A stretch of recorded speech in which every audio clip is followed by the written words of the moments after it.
if you watch that game, you saw the impact that he had right from the first shift on. His feet were moving. He got to his assignments. He finished hard, created energy for our team and in the building. I know the fans probably appreciated his effort, so he was a really important guy to our team tonight. Penalty kill as well.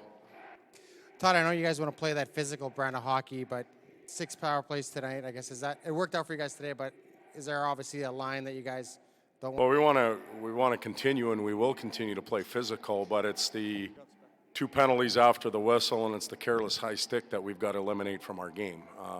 If we take care of that, we'll be okay, but you're not going to win killing 12 minutes a night, no matter how good your penalty kill is. Eventually they're going to strike, and they'll strike often, so obviously an area we need to clean up.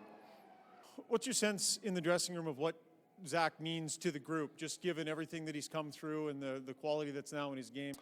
Well, there's more to Cass's story than just the equipment, the skates, and the gloves. He's pretty inspirational for everybody in that room, considering what he's gone through in his personal life, and he means a lot to that locker room. The guys help him get through his days, and he's a rallying point. We're lucky to have characters like that, and we're lucky enough to have a team that cares about those characters. This is a guy who was public enemy number 1 here in Edmonton at one point, and now they're chanting his name out here and in the stands. Can you think of many guys you've seen turn it around like this, both off the ice and on the ice and in the? You're putting me on the spot. I'm sure there's some others that have gone on, and I think one guy that comes to mind, and I don't know if it's fair to compare their private lives because everybody lives a little bit different, but Darren McCarty, when we were in Detroit, he became a folk hero there. Had a tough go with it away from the rink, but found a way to come back and play again, and won another cup with us there in 08. So that story may match it. I don't know. Todd, your penalty kill struggled in January and February and really kind of got back on track in March and now in the playoffs. What did you work on? Why the successful turnaround on the PK? Just details, doing things a little bit better, the urgency in it. Perhaps the 12 minutes a night. I don't know.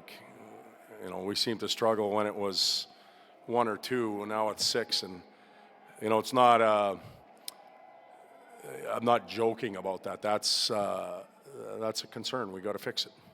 Todd, I'm not sure if you've used Connor more recently on the penalty kill, but it seems like you used him a fair amount tonight. Maybe just your thought process on using him in that role, how dangerous he can be. We saw it tonight.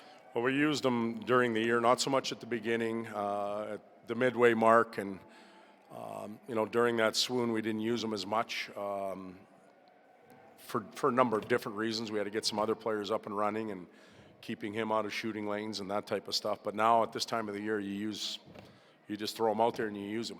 And he could skate. He's got great instincts. His stamina is second to none. Those are all pretty good qualities for a penalty killer.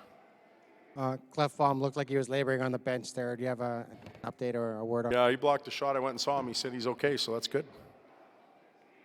Todd, just overall, your players the other night said they felt like they barely had the puck. They had it a lot more tonight. How did that happen? Well, we fixed some things. We have a temporary fix, and when I say temporary, it only works if you carry it forward now. And that goofy red box that we talked about, we were much better in that area tonight. They know what it is. They know how to handle those situations much better than they did the other night, and it helped us. But there's still some items in that box that have to be addressed, and the penalties is one of them. Going home 1-1. I'm sorry, going to San Jose now 1-1. I guess how does that kind of put the shift pressure on them, or how are you looking at going on the? Well, they're a veteran hockey club. They're getting on the plane. They're going home. They're going to get ready to play in their building. They've handled pressure. They went to the Stanley Cup Finals last year. They've been through a lot. They're not going to succumb to pressure. They're going to look forward to playing in their barn. So our task gets that much tougher. Good night.